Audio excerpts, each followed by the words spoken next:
Friends, आज हम सीखेंगे गोलीय दर्पण के बारे में। ठीक है, तो गोलीय दर्पण का आज हमारा रहेगा। ठीक है, टॉपिक। तो गोलीय दर्पण का परावर्तक पृष्ठ अंदर की ओर या बाहर की ओर कैसा होता है? वक्रित होता है, अर्थात कर्व होता है। ठीक है, हो सकता है गोलीय दर्पण जिसका परावर्तक पृष्ठ अंदर की ओर अर्थात गोले के केंद्र की ओर वक्रित होता है, वह क्या कहलाता है? अवतल दर्पण कहलाता है। अगर गोलीय दर्पण पूछेगा कि गोलीय दर्पण किसे कहते हैं, तो गोलीय दर्पण का परावर्तक पृष्ठ अंदर की ओर या बाहर की ओर वक्रित होता है। इसी ऐसा दर्पण जिसका परावर्तक पृष्ठ अंदर की ओर वक्रित हो, वो हमारा कहलाएगा गोलीय दर्पण। ठीक है, अब हमारा अवतल दर्पण पूछेगा तो क्या कहेंगे हम कि ऐसा दर्पण, ठीक है, ऐसा गोलीय दर्पण जिसका परावर्तक पृष्ठ अंदर की ओर अर्थात गोले के केंद्र की ओर वक्रित हो, वो हमारा अवतल दर्पण कहलाएगा। ठीक है, वह गोलीय दर्पण जिसका परावर्तक पृष्ठ, ठीक है, देखिए, अंदर की ओर ऐसे वक्रित होगा, बाहर की ओर ऐसी कलई की हुई होगी। ठीक है, तो हमारा कौन सा कहलाएगा दर्पण? ये हमारा अवतल दर्पण कहलाएगा। ठीक है, जबकि वह गोलीय दर्पण जिसका परावर्तक पृष्ठ बाहर की ओर वक्रित होता है, उत्तल दर्पण कहलाता है। ठीक है, इन दर्पणों का आरेखीय निरूपण, ठीक है, में किया गया है। इन चित्रों में नोट कीजिए कि दर्पणों का पृष्ठभाग छायांकित है। अब आप समझ सकते हैं कि चम्मच का अंदर, अब एक उदाहरण हमें दिया गया है चम्मच का। आप चम्मच से खाते होंगे ना, जिस तरफ आप खाते हैं, ठीक है, जिस तरफ से आप चम्मच खाते हैं, ठीक है, चम्मच से कोई भी चीज़, ठीक है, वह भाग हमारा क्या कहलाता है? अवतल दर्पण कहलाता है। और उसका उभरा हुआ पीछे जो हमारा भाग होता है, उसका उभरा हुआ, वो हमारा उत्तल दर्पण का एक उदाहरण। ठीक है, अवतल दर्पण जैसा है तथा चम्मच का बाहर की ओर उभरा पृष्ठ लगभग उत्तल दर्पण जैसा है। ठीक है, तो आप इससे अब सीख सकते हैं। ठीक है, अब गोलीय दर्पणों के बारे में अधिक ज्ञान प्राप्त करने से पहले आइए हम कुछ शब्दों एवं टर्म्स जाने तथा उनका अर्थ समझे। यह शब्द गोलीय दर्पणों के बारे में चर्चा करते समय सामान्यतः प्रयोग में आते हैं। ठीक है, गोलीय दर्पणों के परावर्तक पृष्ठ के केंद्र को दर्पण का ध्रुव कहते हैं। अब देखिए क्या बोला है, गोलीय दर्पणों के परावर्तक पृष्ठ के केंद्र को, ठीक है, गोलीय दर्पणों के परावर्तक पृष्ठ के केंद्र को दर्पण का ध्रुव कहते हैं। मान लीजिए कोई गोलीय दर्पण है, ये हमारा गोलीय दर्पण का एक भाग है, इसका ये परावर्तक पृष्ठ, ये परावर्तक पृष्ठ, ठीक है, ये हमारा परावर्तक पृष्ठ है मान लीजिए। ठीक है, अब बोला है इसके भाग को, ठीक है, ये हमारा जो है इसके केंद्र, मतलब कोई भी आएगा जो किरण, ठीक है, आपतित तो होगा, ठीक है, या परावर्तित तो होगा, तो इसका वो कहाँ होगा? इसी पे होगा ना, यहीं से आएगा ना गोलीय दर्पण की परावर्तक पृष्ठ के केंद्र को। ठीक है, इसका जो केंद्र रहेगा उसी को हम ध्रुव कहते हैं। इसे पी से निरूपित करते हैं। पी मीन्स पोल, ठीक है, इसका ध्रुव।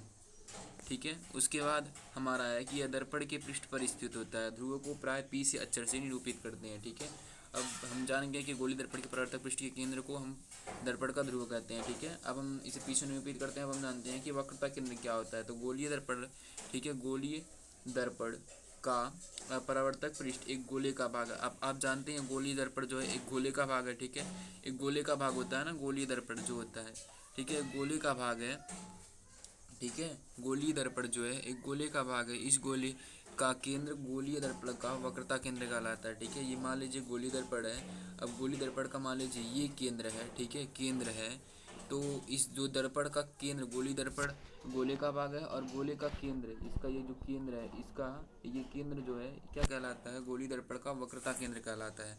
और इसकी जो रेडियस होती है वक्रता त्रिज्या कहलाती है, इसमें बताया गया है। ठीक है, गोलीय दर्पण गोले का भाग है और उसका जो केंद्र होता है गोले का, वो हमारा वक्रता केंद्र कहलाता है। यह अक्षर सी से निरूपित किया जाता है। ठीक है, अब यहाँ बोला ध्यान देने के लिए कि वक्रता केंद्र जो है ये गोलीय दर्पण का भाग नहीं है। ठीक है, ये कैसा है? ये गोले के मतलब बीच में होता है ना, गोलीय दर्पण का भाग जो है, ठीक है, वक्रता जो केंद्र है यह गोलीय दर्पण का भाग नहीं है, यह परावर्तक पृष्ठ के बाहर स्थित है। अवतल दर्पण का वक्रता केंद्र परावर्तन के पृष्ठ के सामने स्थित होता है। ठीक है, जो अवतल दर्पण है, ठीक है, उसके सामने होगा जो इसका केंद्र होगा। ठीक है, मान लीजिए यही होता है ना अवतल दर्पण, इसके सामने होगा यहाँ। ठीक है, हमारा केंद्र इसे सी से निरूपित करते हैं। इसे किससे निरूपित करते हैं? सी से निरूपित किया जाता है। ठीक है, यह परावर्तक पृष्ठ के बाहर स्थित होता है। अवतल दर्पण का वक्रता केंद्र परावर्तक पृष्ठ के सामने स्थित होता है तथापि उत्तल दर्पण में दर्पण के परावर्तक पृष्ठ के पीछे स्थित होता है। ठीक है, यह तथ्य 10.1 यहाँ आप देख सकते हैं, इसमें भी दिखाया गया है। अब हम त्रिज्या पे आते हैं। वक्रता त्रिज्या क्या होती है? तो गोलीय दर्पण, ठीक है, गोलीय दर्पण का परावर्तक पृष्ठ जिस गोले का भाग है उसी त्रिज्या को दर्पण की वक्रता त्रिज्या कहते हैं।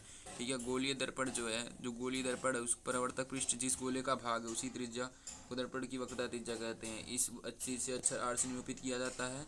यहाँ ध्यान दीजिए पीछी दूरी वक्रता त्रिज्या के बराबर है, ठीक है। अब हम देखते हैं मुख्य अक्ष क्या होता है, ठीक है। हमारा जो मुख्य अक्ष है, मेन पोल, ठीक है। तो गोलीय दर्पण की ध्रुव तथा वक्रता त्रिज्या से गुजरने वाली एक सीधी रेखा की कल्पना कीजिए। इस रेखा को दर्पण का मुख्य अक्ष कहते हैं। यदि याद कीजिए कि मुख्य अक्ष दर्पण के ध्रुवों के अभिलंब हो। आइए दर्पण से संबंधित एक महत्वपूर्ण शब्द को एक क्रियाकलाप द्वारा समझे, ठीक है। तो क्रियाकलाप तो आपने किया ही होगा, ठीक है। फिर भी आप इसे कर सकते हैं, ठीक है। इसमें क्या है कि सूर्य की ओर या दर्पण की ओर परिवर्तित सूर्य के प्रकाश की ओर सीधा मत देखिए, या आपकी आंखों को क्षतिग्रस्त कर सकते हैं। तो चलिए हम इस एक्टिविटी को कर लेते हैं, ठीक है। तो हेलो स्टूडेंट, अब आप ध्यान देख सकते हैं कि यहाँ हमारा एक पेपर है। ये हमारा क्या है, एक कनकेव मिरर है, ठीक है। अब हम इस मिरर को, ये जो हमारा पेपर है, ठीक है, इस पर फोकस करेंगे, अब केंद्रित करेंगे। तो अभी आप देखेंगे कि कुछ समय बाद ये क्या होगा, ये बर्न होने लगेगा, ठीक है। इसमें स्मोक प्रोड्यूस होगा, ठीक है। तो अभी आप देखेंगे इसका, ये देखिए ये हमारा केंद्र, इसको केंद्रित कर रहे हैं। तो आप देख सकते हैं, इसको हम पास लाएंगे तो अभी इसका अभी केंद्र होगा, ठीक है। अभी केंद्रित होगा इस पेज पे, ठीक है। अभी ये कुछ देर बाद स्मोक होने लगेगा, ठीक है। ये जो हमारा पेज है जलने लगेगा, बर्न होने लगेगा। ये इसका जो होगा मुख्य फोकस कहलाएगा, ठीक है। अभी आप देखेंगे, देखिए ये धीरे धीरे बर्न हो रहा है, ये धीरे धीरे देख सकते हैं आप। हमने इसको और पास लाए हैं, तो अब देखिए ये बर्न हो रहा है, देखिए ये जो सूर्य का है ना, ये सूर्य का प्रतिबिंब है, ठीक है। इसमें जो बन रहा है, देखिए देखिए ये बर्न होने लगा, ठीक है। देख सकते हैं आप, ये बर्न हो रहा है।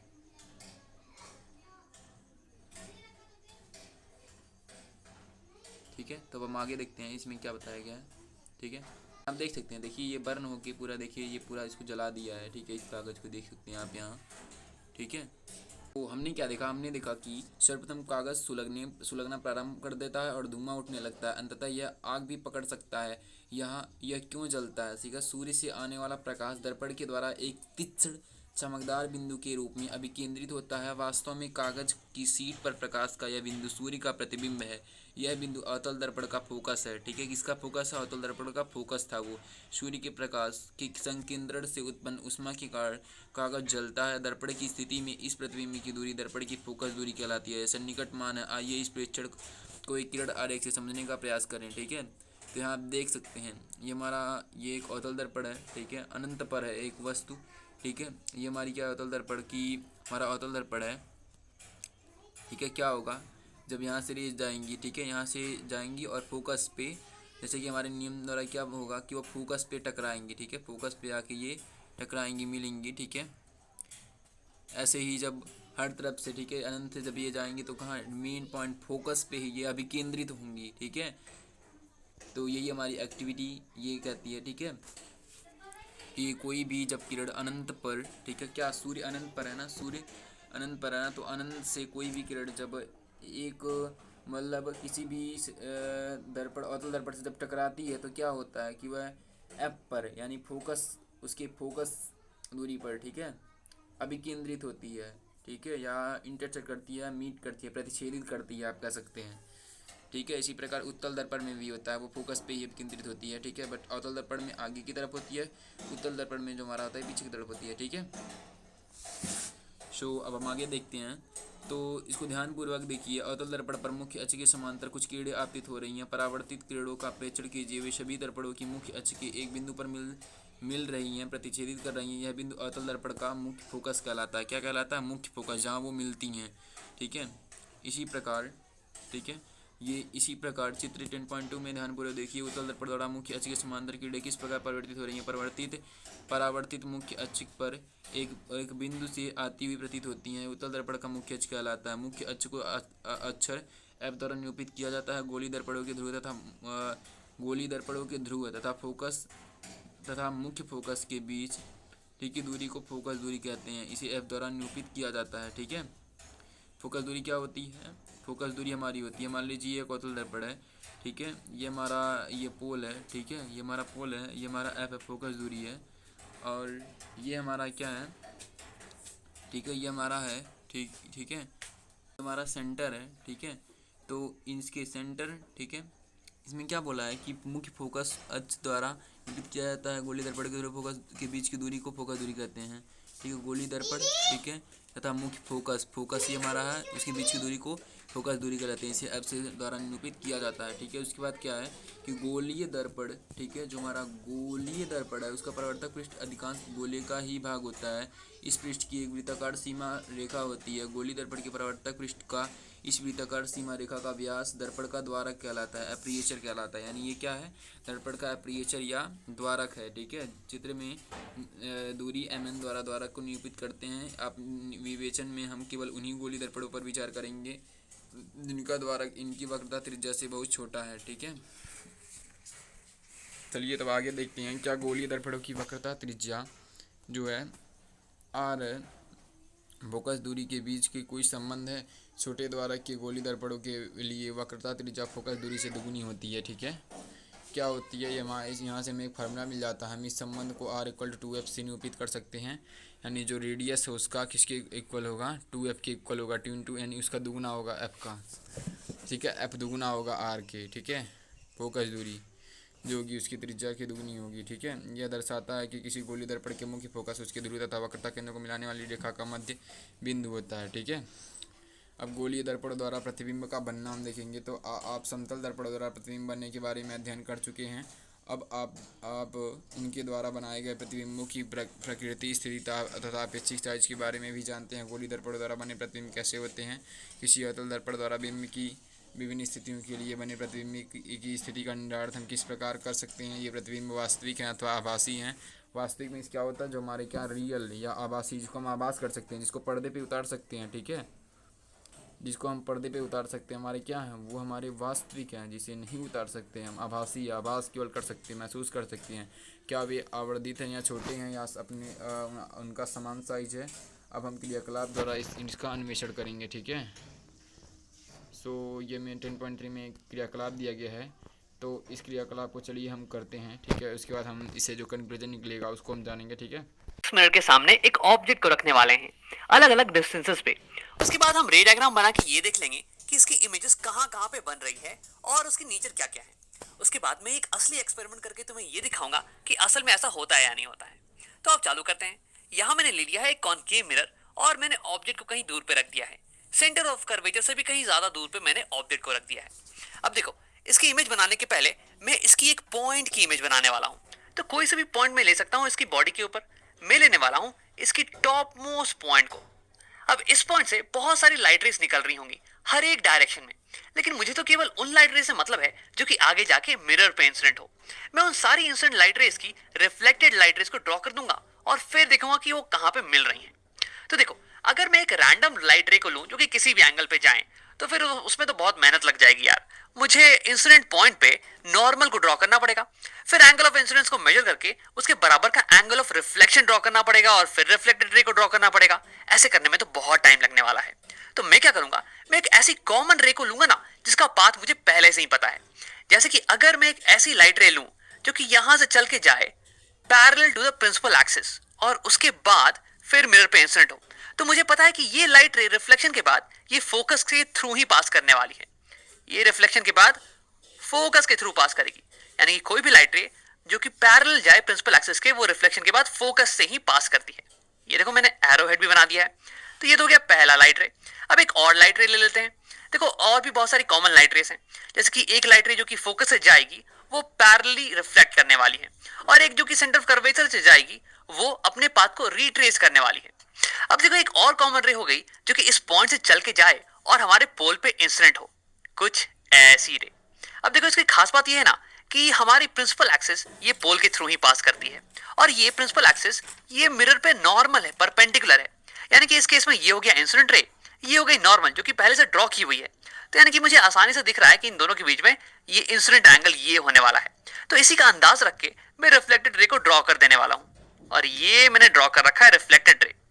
अब देखो, ये रिफ्लेक्टेड रे और ये रिफ्लेक्टेड रे ये दोनों ही यहाँ पे इंटरसेक्ट करने वाले हैं।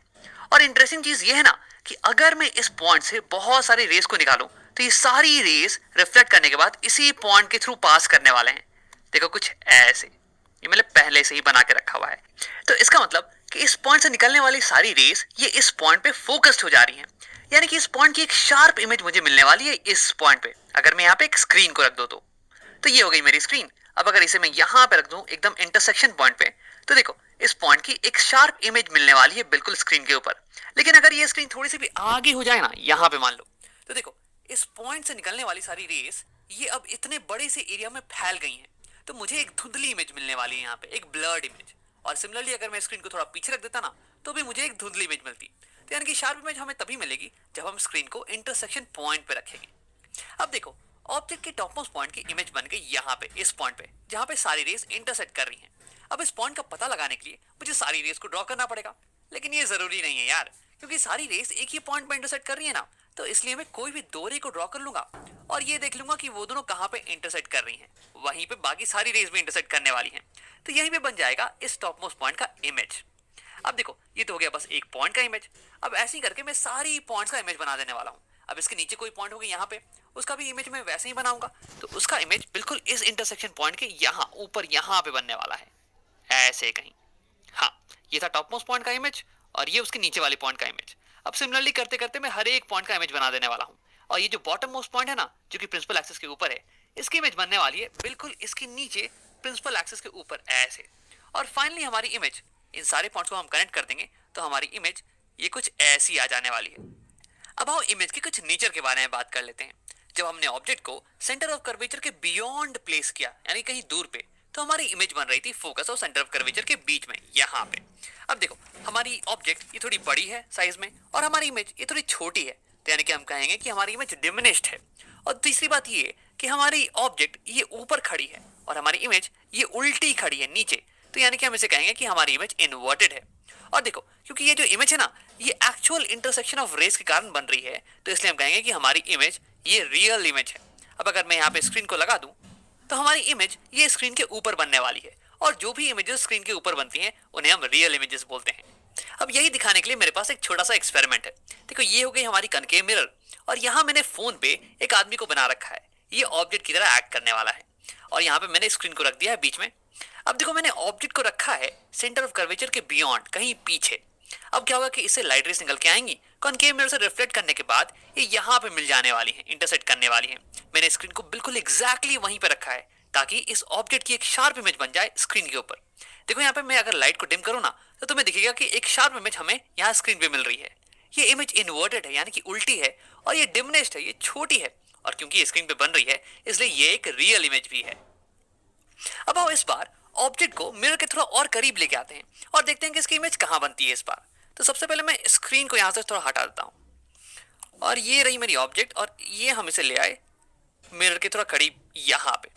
अब देखो इमेज बनाने के लिए मैं सेम इसकी एक पॉइंट लूंगा और उसे दो रेस को निकालूंगा और फिर देखते हैं कि उसका इंटरसेक्शन कहाँ होता है रिफ्लेक्शन के बाद। जहां पे इंटरसेक्शन होगा वहीं पे उस पॉइंट की इमेज बन रही होगी। अब देखो इस बार फिर से मैं टॉप मोस्ट पॉइंट ले लेता हूँ, एक रे हम निकालेंगे जो कि प्रिंसिपल एक्सिस के पैरेलल जाए और ये रिफ्लेक्ट होने के बाद फोकस से जाने वाली है। तो ये तो होगी सेम वाली रे का इस्तेमाल कर लेते हैं। मैं इसे बस यहाँ से डिलीट कर देता हूँ। हाँ, अब सेकेंड रे इसे मैं लूंगा यहाँ से और ये जाएगी पोल पे हिट करके। टॉप मोस्ट पॉइंट से एक रे गई, पोल पे हिट की और इतना ही एंगल बना के ये रिफ्लेक्ट कर जाने वाली है नीचे। हाँ, अब देखो इंटरसेक्शन हो रहा है यहाँ पे कहीं, तो यानी कि ऑब्जेक्ट की इस पॉइंट का इमेज बनने वाला है यहाँ पे इस बार। अब वैसे ही करके मैं और सारी अगर पॉइंट्स लूँ इसके नीचे तो उन सबकी इमेज बन जाएगी इसके नीचे ऐसे ऐसे करके। तो यानी कि इमेज इस बार ये थोड़ा और पीछे खसक गया है, मिरर से थोड़ा और दूर चला गया है। यानी कि जैसे जैसे ऑब्जेक्ट पास आएगी ना ये मिरर के, वैसे वैसे इमेज ये दूर जाने वाली है। और एक और नजरिया ये भी है कि जैसे जैसे ऑब्जेक्ट सेंटर ऑफ कर्वेचर के पास आ रही है ना, वैसे वैसे इमेज ये भी सेंटर ऑफ कर्वेचर के पास जा रही है। अब इसे घसका देते हैं थोड़ा, ये इमेज यहाँ बनने वाली है। और हाँ, ये अभी भी इन्वर्टेड है। और दूसरी चीज तुम्हें ये दिख रही होगी कि इमेज ये थोड़ी सी बड़ी हो गई है इस बार। तो जैसे जैसे ऑब्जेक्ट पास आ रहा है सेंटर ऑफ कर्वेचर के, वैसे वैसे इमेज ये भी पास आ रही है सेंटर ऑफ कर्वेचर के और थोड़ी थोड़ी बड़ी होती जा रही है। लेकिन अभी भी ये ऑब्जेक्ट के साइज से तो छोटी है। और देखो क्योंकि यहाँ पे असली में इंटरसेक्शन हो रहा है इसलिए हम इसको बना सकते हैं एक स्क्रीन पे। अगर मैं यहाँ पे स्क्रीन रख दूं तो यहाँ पे ये इमेज स्क्रीन पे बन जाने वाली है और इसलिए मैं कहूंगा कि ये इमेज ये एक रियल इमेज है। अब देखो एक्सपेरिमेंट में भी हमें सेम चीज देखने को मिलता है। जैसे जैसे मैं ऑब्जेक्ट को पास लेके आ रहा हूँ मिरर के, वैसे वैसे इमेज ये पीछे खिसकती चली जा रही है। और हाँ, इमेज की साइज ये धीरे धीरे बड़ी होती चली जा रही है। अब आप ऑब्जेक्ट को मिरर के थोड़ा और करीब लेके आते हैं। इसे मैं सेंटर ऑफ कर्वेचर के ऊपर ही रख देने वाला हूँ। तो इस बार इसके टॉप मोस्ट पॉइंट का इंटरसेक्शन बिल्कुल सेंटर ऑफ कर्वेचर के नीचे ही होने वाला है और हमारी इमेज ये बिल्कुल सेंटर ऑफ कर्वेचर के नीचे ही बनने वाली है। और इस पर खास बात ये ना कि हमारी इमेज की साइज ये बिल्कुल ही सेम होने वाली है ऑब्जेक्ट के साइज के बराबर। हमारी इमेज अभी भी इन्वर्टेड है, ये अभी भी रियल है और ये इस बार सेम साइज की है एज ऑब्जेक्ट साइज। देखो यहाँ एक्सपेरिमेंट में भी मैंने ऑब्जेक्ट को एग्जैक्टली सेंटर ऑफ कर्वेचर के ऊपर रखा है और स्क्रीन को बिल्कुल उसके नीचे, और तुम्हें दिख रहा होगा कि ऑब्जेक्ट और इमेज इन दोनों के साइज एकदम बराबर है। अब आओ ऑब्जेक्ट को मिरर के थोड़ा और करीब लेके आते हैं। इस बार मैं इसे फोकस और सेंटर ऑफ कर्वेचर के बीच में लाने वाला हूँ यहाँ। तो इस बार रेस का इंटरसेक्शन होने वाला है बियॉन्ड सेंटर ऑफ कर्वेचर। तो यानी कि हमारी इमेज ये और पीछे बनने वाली है और दूर बनने वाली है मिरर से, और हमारी इमेज ये और भी ज्यादा बड़ी होने वाली है। इस बार ऑब्जेक्ट की साइज से ये बड़ी हो जाने वाली है। अब आओ इसी चीज को एक्सपेरिमेंट में देखते हैं। मैंने यहाँ पे ऑब्जेक्ट को फोकस और सेंटर ऑफ कर्वेचर के बीच में लगा रखा है और हमारी स्क्रीन ये कहीं पीछे है बियॉन्ड सी। अब अगर मैं लाइट्स को डिम करूँ ना तो तुम्हें एक प्यारी सी इमेज दिख जाने वाली है स्क्रीन के ऊपर। देखो यहाँ पे तुम्हें दिख रहा होगा कि ये इमेज की साइज ये कितनी बड़ी है ऑब्जेक्ट की साइज से। तो यानी कि जैसे जैसे मैं ऑब्जेक्ट को मिरर के करीब ला रहा हूँ ना तो वैसे वैसे हमारी इमेज ये मिरर से दूर जाती चली जा रही है और इसकी हाइट ये भी बढ़ती चली जा रही है। तो अब इस बार ऑब्जेक्ट को हम फोकस पे ही रख देते हैं। तो इस बार क्या होगा कि रिफ्लेक्टेड रेस ये रिफ्लेक्ट करने के बाद पैरेलल जाने वाली है एक दूसरे के, कुछ ऐसे। तो देखो पैरेलल रेस ये तो कहीं पे इंटरसेक्ट करने वाली है नहीं, और अगर इंटरसेक्शन नहीं हुआ तो इसका मतलब इमेज नहीं बनने वाली है। तो यानी कि जब ऑब्जेक्ट फोकस पे रखी जाती है तो इमेज उसकी बिल्कुल नहीं बनती है। या फिर देखो मैथ में हम ये कहते हैं कि पैरेलल लाइंस ये कहीं इन्फिनिटी पे जाके मिलती हैं। तो हम ये कह सकते हैं कि जब ऑब्जेक्ट फोकस पे हो तो या तो उसकी कोई इमेज नहीं बनेगी या तो उसकी इमेज इन्फिनिटी पे बनने वाली है। तो चलो ऑब्जेक्ट को थोड़ा और करीब लाते हैं मिरर के। इस बार मैं ऑब्जेक्ट को पोल और फोकस के बीच में रख देने वाला हूं, कहीं यहां पे। तो इस बार जो टॉप मोस्ट पॉइंट से रेस निकलेंगी ना वो रिफ्लेक्ट होने के बाद डाइवर्ज करने वाली है, कुछ ऐसे देखो। तो इस केस में ये दोनों रिफ्लेक्टेड रेस एक दूसरे से दूर जा रही हैं, यानी कि ये आगे जाके एक पॉइंट पे इंटरसेक्ट नहीं करने वाली हैं, एक पॉइंट पे नहीं मिलने वाली हैं। तो इसका मतलब ये हो गया कि इस केस में मुझे कोई भी रियल इमेज नहीं मिलने वाली है। और ऐसा इसलिए क्योंकि इस केस में रिफ्लेक्टेड रेस ये एक पॉइंट पे फोकस नहीं हो सकती हैं, इन्हें मैं स्क्रीन के ऊपर फोकस नहीं करवा सकता हूं। तो यानी कि कोई भी रियल इमेज नहीं मिलने वाली है।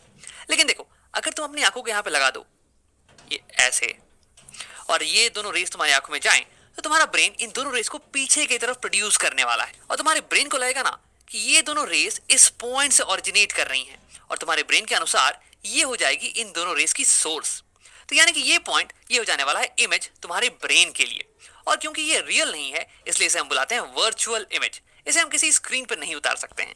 अब देखो ये तो हो गई इमेज इस ऑब्जेक्ट के टॉप मोस्ट पॉइंट की। अब सिमिलरली अगर मैं इसके नीचे कोई भी पॉइंट लूं तो उनकी इमेज इसके जस्ट नीचे बन जाने वाली है, और फिर सिमिलरली इस बॉटम मोस्ट पॉइंट की इमेज ये इसके जस्ट नीचे प्रिंसिपल एक्सिस पे ही बन जाने वाली है, और फाइनली हमारे पास इमेज ये ऐसी आने वाली है। तो हमारी इमेज ये ऑब्जेक्ट के साइज से बड़ी है, तो यानी कि हम कहेंगे कि हमारी इमेज मैग्नीफाइड है, और हमारी इमेज ये प्रिंसिपल एक्सिस के सेम साइड खड़ी है जैसे कि हमारा ऑब्जेक्ट। ये भी सीधा खड़ा है और ये भी सीधी खड़ी है, यानी कि इंग्लिश में हम इसे कहेंगे कि हमारी इमेज इज इरेक्ट। और ये हमारी हो गई वर्चुअल इमेज, ये रियल नहीं है। वर्चुअल मतलब कि नकली इमेज। देखो यहां से लाइट रेस निकलती हुई दिख रही है हमारी ब्रेन को, लेकिन असल में लाइट रेस यहां से ब्रेन को ऐसा दिख रहा है ना, और इस इमेज को मैं एक स्क्रीन पर नहीं उतार सकता हूं, इसलिए इस इमेज को हम नकली इमेज बोलते हैं, वर्चुअल इमेज। अब देखो यहाँ एक्सपेरिमेंट में मैंने ऑब्जेक्ट को रख दिया है पोल और फोकस के बीच में। अब इस केस में मुझे स्क्रीन की तो जरूरत है ही नहीं क्योंकि इमेज स्क्रीन पर नहीं बनने वाला है इस बार। लेकिन अगर मैं डायरेक्टली मिरर में देखूं ना तो मुझे एक मैग्नीफाइड यानी कि बहुत बड़ी और इरेक्ट यानी कि सीधी खड़ी हुई इमेज दिखने वाली है, और ये इमेज वर्चुअल होने वाली है क्योंकि इसे हम स्क्रीन पर नहीं उतार सकते हैं। मिरर में अभी तक हम इन्वर्टेड इमेजेस को ही देखते आ रहे हैं। ये पहला केस है जहां पे मुझे एक सीधी खड़ी हुई और मैग्नीफाइड इमेज मिली है। अब कनकेव मिरर की इसी प्रॉपर्टी का हम इस्तेमाल करते हैं शेविंग मिरर या फिर मेकअप मिरर में, जहां पे हमें जरूरत होती है कि हमें हमारा चेहरा बड़ा और सीधा दिखे। अभी तक हमने कुछ इंपॉर्टेंट चीजें ये देखी कि नंबर 1 हो तो हमें रियल इमेजेस मिलती हैं, और जब भी ये फोकस के अंदर हो तो हमें वर्चुअल इमेजेस मिलती हैं। नंबर 2 जब भी हमें रियल इमेजेस मिले ना तो वो इन्वर्टेड होने वाली है, उल्टी खड़ी होने वाली है, और वर्चुअल इमेजेस ये सीधी खड़ी होने वाली है, इरेक्ट होने वाली है। और नंबर 3 ऑब्जेक्ट जितना पास होगा फोकस के इमेज उतनी ही ज्यादा बड़ी होने वाली है। अब आओ जल्दी से कॉन्वेक्स मिरर की भी बात कर लेते हैं। तो मैं इसे हटा देता हूँ कनकेव को। कॉन्वेक्स मिरर देखो, कॉन्वेक्स मिरर ये बाहर की तरफ उभरा हुआ होता है, यानी कि इसकी रिफ्लेक्स मिरर देखो, कॉन्वेक्स मिरर ये बाहर की तरफ उभरा हुआ होता है, यानी कि इसकी रिफ्लेक्टिंग साइड अब ये वाली साइड होने वाली है, यानी कि मुझे ऑब्जेक्ट को इसके सामने रखना चाहिए, कुछ ऐसे। हाँ अब अगर मुझे इसकी इमेज बनानी है तो हम सेम चीजें करेंगे। इस ऑब्जेक्ट की टॉप मोस्ट पॉइंट से मैं दो रेस को निकालने वाला हूँ। एक रे तो वही हो गया पैरेलल टू प्रिंसिपल एक्सिस। अब इसे मैं बना देता हूँ ऐसे, यहां से जाएगा पैरेलल टू प्रिंसिपल एक्सिस और उसके बाद इंसिडेंट होने वाला है हमारे मिरर पे। अब ये रिफ्लेक्ट करने के बाद ये ऐसे फोकस के थ्रू नहीं जाने वाला है, बल्कि ये पीछे रिफ्लेक्ट होने वाला है। ये रिफ्लेक्टिंग साइड है तो इसलिए ये रे इसको क्रॉस नहीं कर सकता है ना। तो इसकी रिफ्लेक्टेड रे हो गई कुछ ऐसे। अब देखो ये जो रे है ना, अगर इसे तुम पीछे की तरफ प्रोड्यूस करोगे तो ये लगेगा कि ये रे इस फोकस से ही आ रही है, कुछ ऐसे। अब इस पॉइंट से मैं एक और रे को इंसिडेंट करवाने वाला हूं मिरर पे, यहां पोल पे इंसिडेंट करवाते हैं। तो ये हो गई मेरी सेकेंड रे। अब देखो ये इंसिडेंट रे है, ये है नॉर्मल, ये हो गया एंगल ऑफ इंसिडेंस। अब सेम एंगल पे ये रे नीचे रिफ्लेक्ट कर जाने वाली है, तो ये हो गया रिफ्लेक्टेड रे। अब देखो ये दोनों ही रिफ्लेक्टेड रेस ये डाइवर्जिंग रेस हैं, यानी कि ये आगे जाके कहीं मिलने वाली है नहीं, ये तो अलग अलग जा रही हैं एक दूसरे से। यानी कि इस केस में भी हमें रियल इमेज नहीं मिलने वाली है। लेकिन अगर तुम अपनी आंख को यहाँ पे लगाओ ना, तो तुम्हारे ब्रेन को लगेगा कि ये दोनों रेस पीछे से कहीं से आ रही हैं। ये देखो मैं ये येलो वाली रे को भी पीछे की तरफ प्रोड्यूस कर देता हूँ, तो तुम्हारे ब्रेन को लगेगा कि ये दोनों ही रेस यहाँ से ओरिजिनेट कर रही हैं। तो यानी कि ये वाला पॉइंट ये हो गया virtual image of this point object. अब वैसे ही अगर इसके नीचे वाले पॉइंट की तुम इमेज बनाओ तो उसकी इमेज इसके नीचे बनने वाली है, और सिमिलरली इस सारे पॉइंट्स की इमेज इसके नीचे बन जाएगी और हमें इमेज ऐसी दिखने वाली है फाइनली। तो इस केस में हमारी इमेज ये मिरर के पोल और फोकस के बीच में बन रही है। हमारी इमेज छोटी है ऑब्जेक्ट के साइज से, यानी कि ये डिमिनिश्ड है, और हमारी इमेज और ऑब्जेक्ट दोनों ही सेम साइड पे खड़े हैं ऊपर की तरफ, तो यानी कि हमारी इमेज इरेक्ट है। और हमारी इमेज तो वर्चुअल है क्योंकि इसे हम किसी भी स्क्रीन पर नहीं बना सकते। और एक है कि तुम ऑब्जेक्ट को कहीं पे भी रखो, इमेज हमेशा पोल और फोकस के बीच में ही बनने। पार्किंग मिरर की मुझे फोटो भेजी। पार्किंग मिरर्स ये कॉन्वेक्स मिरर्स होते हैं। देखो इसमें तुम्हें एक ट्रक की फोटो दिख रही होगी, देखो ये ट्रक कितना छोटा दिख रहा है, तो यानी कि ये ट्रक की इमेज ये डिमिनिश्ड है और ये इरेक्ट है, ये सीधी खड़ी हुई है, just like our ray diagram. तो एक कॉन्वेक्स मिरर में सारी इमेजेस छोटी दिखती हैं और इसलिए हम ज्यादा इमेजेस को फिट कर सकते हैं एक मिरर के अंदर, एक कॉन्वेक्स मिरर के अंदर। और इसलिए कॉन्वेक्स मिरर का इस्तेमाल हम पार्किंग लॉट में करते हैं ताकि हम चारों तरफ देख, जरूरत पड़े ना तो जल्दी से इसे ड्रॉ करके देख लेना। स्टार्टिंग में भले ही थोड़ा टाइम लगेगा, लेकिन प्रैक्टिस के साथ तुम उसमें बहुत ही फास्ट होते जाओगे। सो आई होप आपको ये समझ में आया होगा। तो अब देखते हैं क्या है कि उपरोक्त क्रियाकलाप में, ठीक है, जो हमारे ये हमने क्रियाकलाप किया, ठीक है, एक हमारे ये सर थे, उनके माध्यम से ये क्रियाकलाप हमने किया, ठीक है। तो आगे देखते हैं क्या लिखा है, ठीक है। तो अवतल दर्पण बने प्रतिबिंब की प्रकृति, स्थिति तथा साइज पी एफ तथा सी के सापेक्ष बिंब की स्थिति पर निर्भर करते हैं। बिंब की कुछ बिंब अर्थात वस्तु, बिंब की कुछ स्थितियों के लिए बनाना, ठीक है, बनने वाले प्रतिबिंब वास्तविक हैं। बिंब की कुछ दूसरी स्थितियों के लिए आभासी होते हैं। आभासी अर्थात उसको हम पर्दे पे नहीं उतार सकते, ठीक है, आभास कर सकते हैं केवल, ठीक है, नकली इमेज कह सकते हैं, के अनुसार ही प्रतिबिंब आवर्धित छोटा या समान साइज का होता है। इन प्रेक्षणों का संक्षिप्त विवरण आपके निर्देशन के लिए 10.1 में दिए गए हैं, ठीक है। अब किसी अवतल दर्पण, क्या बोला है, किसी अवतल दर्पण द्वारा बिंब की विभिन्न स्थितियों के लिए बने प्रतिबिंब, ठीक है। अभी हमने देखा ना, जब वस्तु अनंत पर होती है, ठीक है, कोई भी वस्तु मान लीजिए अनंत पर, अभी इसका ग्राफीय निरूपण भी करेंगे, तो क्या कहाँ बनेगा, जो प्रतिबिंब की स्थिति कहाँ रहेगी, ठीक है, प्रतिबिंब की स्थिति एफ पर आएगी। कहाँ आएगी, एफ पर, ठीक है, वो एफ पर इंटरसेक्ट करेंगे। और प्रतिबिंब का साइज कैसा होगा, अत्यधिक छोटा होगा, ठीक है, डाइवर्ज, ठीक है, होगा, मतलब अत्यधिक छोटा होगा, ठीक है, जो प्रतिबिंब का साइज हाईली डैमेज, ठीक है।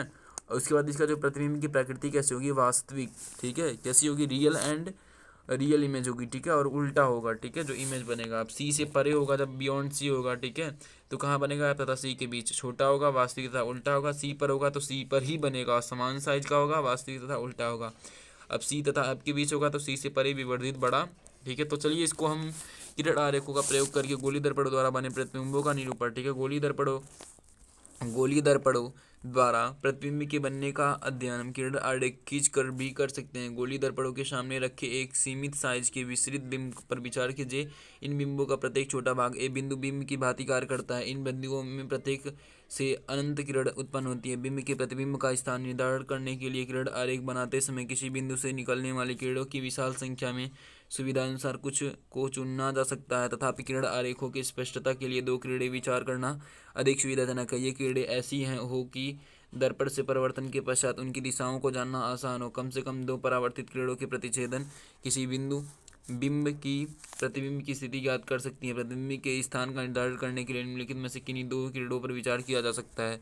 ठीक है। पहला हमारा क्या कौन कौन किरण हो सकते हैं। एक दर्पण के मुख्य अक्ष के समांतर प्रकाश किरणें परावर्तन के पश्चात अवतल दर्पण के मुख्य फोकस से गुजरेंगी। क्या होगा, ये हमारा एक नियम है, दर्पण के मुख्य अक्ष के समांतर जो दर्पण है, ठीक है, दर्पण मान लीजिए एक दर्पण है तो उसके मुख्य अक्ष, ये एक मुख्य अक्ष है तो उसके समांतर, ठीक है, इसके एक समांतर, एक मान लीजिए वस्तु है इसके समांतर, ठीक है, उसके समांतर किरण परावर्तन के पश्चात और दर्पण के मुख्य फोकस से गुजरेंगी अथवा दर्पण के मुख्य फोकस से अपसरित होती प्रतीत होंगी। यह चित्र में एवं दर्शाया गया है। अब दूसरा क्या है कि अवतल दर्पण, ठीक है, अवतल दर्पण के मुख्य फोकस से गुजरने वाली किरण अथवा उत्तल दर्पण के मुख्य फोकस से गुजरने वाली किरणों के निर्धारित किरण परिवर्तन के पश्चात मुख्य अक्ष के समांतर निकलेगी। इस चित्र में दर्शाया गया है, ठीक है, यहाँ आप देख सकते हैं, ठीक है। तीसरा है कि अवतल दर्पण के वक्रता केंद्र से गुजरने वाली किरण अथवा उत्तल दर्पण के उत्तल दर्पण के वक्रता केंद्र से गुजरने वाली, ठीक है, एक मिनट, अभी हमें दर्पण के वक्रता केंद्र की ओर निर्देशित किरण परिवर्तन के पश्चात उसी पथ के अनुदिश वापस परिवर्तित हो जाती हैं। इसी चित्र में दर्शाया गया है। प्रकाश की किरणों से उसी पथ से इसलिए वापस आती हैं क्योंकि आपतित किरणें के परावर्तक पृष्ठ पर अभिलंब के अनुदिश पड़ती हैं, ठीक है। अब अवतल दर्पण में अथवा उत्तल दर्पण में के बिंदु P अथवा ध्रुव की ओर मुख्य अक्ष के तिर्यक दिशा में आपतित किरण तिर्यक दिशा में ही परिवर्तित होती हैं। आपतित तथा परिवर्तित किरण आपतन बिंदु तथा मुख्य अक्ष के समान कोण बनाते हुए परिवर्तन के नियमों का पालन करती हैं, ठीक है। अवतल दर्पण द्वारा प्रतिबिंब बनाना, ठीक है, बिंब की स्थिति विभिन्न स्थितियों की उत्तल दर्पण द्वारा प्रतिबिंब का बनना किरण आरेखों का दर्शाया गया है, ठीक है।